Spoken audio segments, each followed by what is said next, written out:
Welcome to Whitefields Community Church Sermon Extra. We are very happy to have you with us here today again, and we have been going through the book of Romans. We started a few weeks back, and the series is called Saving Grace, and today we were, or on Sunday at least, we were on chapter 2, and today we're going to discuss a few things from chapter 2 that we learned.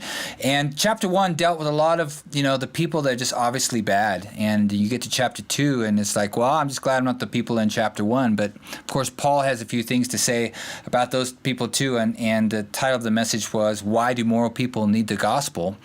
And as chapter 1 dealt with those people that are obviously immoral, chapter 2 deals with those people that are moral people but think that morality is what's going to get them favor with God. And in chapter 2 verses 12 through 16 we come upon the moral person, and we say the moral person, not necessarily religious people. Paul's going to get to religious people later on. We're talking about moral people, and it's with or without religion. And as we discussed on Sunday and today, what do you think the application for the church is in chapter 2, and where do you think the church does maybe themselves a disservice when they look at chapter 2? Yeah, I think chapter 2 is one of the most important passages in this entire block of text, right? So we talked about that, how from chapter 1, verse 18 to chapter 3, verse 20, it's a block in which he kind of systematically takes each group of people from the immoral, godless person,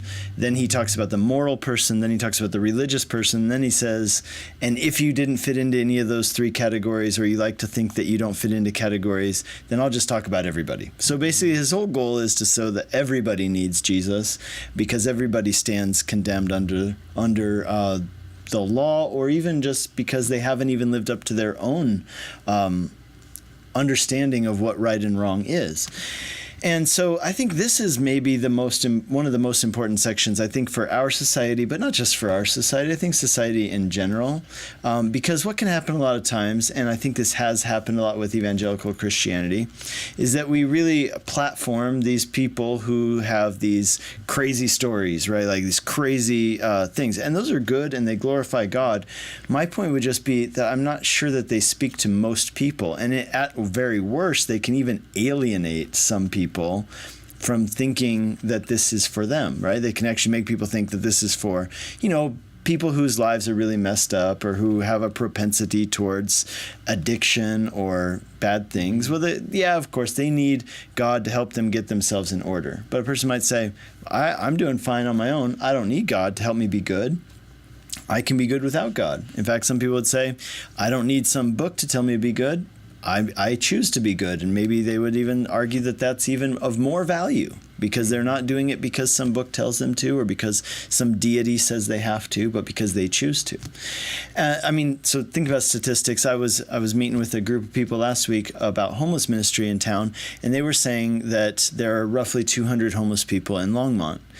And yet there's 100,000 people in Longmont and 200 homeless people. Think about the proportion. So if we're only preaching against, drug addicts and people who are doing really obvious, blatant sins, we're missing actually the majority of the population. Because you look at a minority of the population goes to church and believes in God, and within that, a small minority of those people are obviously doing things like they're talked about in chapter 1, like sexual immorality and all kinds of blasphemy and things like that.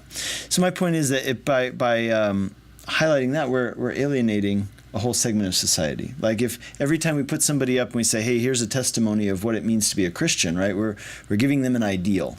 And the ideal, if the only people we bring up there is like, hey, I was a drug addict and I lived in a trash can and I murdered the president, but then I found Jesus and now I'm saved and everything's good. And what are we communicating? We're saying that this is what the gospel's for, which is absolutely right, but it's not the only people who need the gospel. Good people, so to say, need the gospel too. And I think that's why the story of the prodigal son is so profound, because it's the story of two sons, one immoral, the other extremely moral. But at the end of the story, the immoral son repents, comes back to the father, is received, he's forgiven, and he's in the house, which is a very symbolic thing.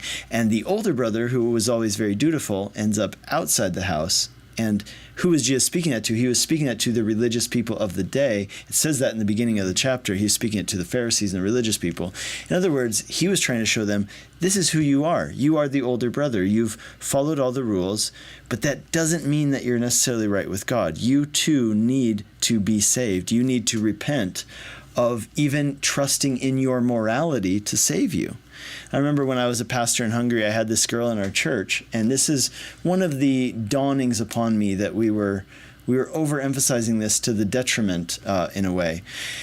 And I had a couple encounters that led me to this. One was I had this one girl in the church who said, I don't have a testimony like that. I grew up in Christian family, and I've never done drugs or sown my wild oats, so to say.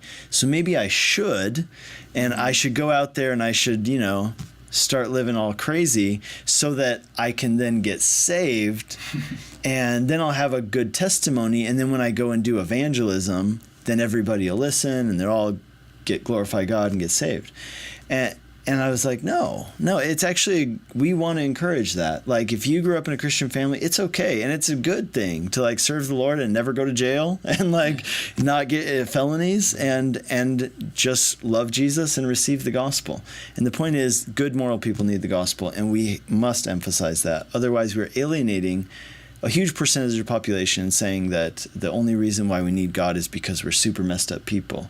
Now we are. Even moral people are messed up, and that's his point, that even if God were to judge you, even just by your own standards, like for a person who says, well, I don't need God's standards, I have my own, if God were to just even judge you by those, none of us would stand. And that's really the point, and we need to emphasize it all the more, I think, in our society. Mm-hmm. And because, a lot of churches on Sunday morning are filled with moral people, yes, right, that believe that they're getting points by being at church, and our sermons and our gospel focus should be on those people as well, because how more effective would our gospel ministry be, our churches be, if those people are actually sitting in the pews that are these moral people that Paul is talking to, they actually get saved and become effective, tools and witnesses for the gospel. And so for people like me who was saved when I was 8, grew up, I grew up in a Christian home. I had God for breakfast, lunch, and dinner. I had only Christian friends, went to youth group. All my friends were,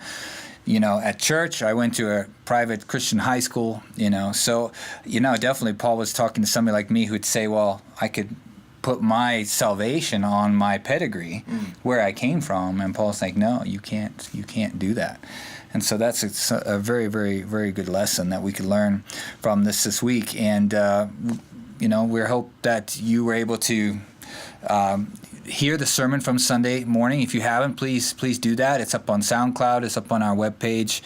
It's up on YouTube. And, check out some more of the sermon extras as we're going through. It just helps to, maybe remind you of some of the things we were talking about on Sunday morning. Maybe bring up a few things that you didn't think about, or some of the questions that people brought up afterwards. And so we try and deal with some of those here. And so like us on Facebook and subscribe on YouTube, and we hope to see you again. God bless.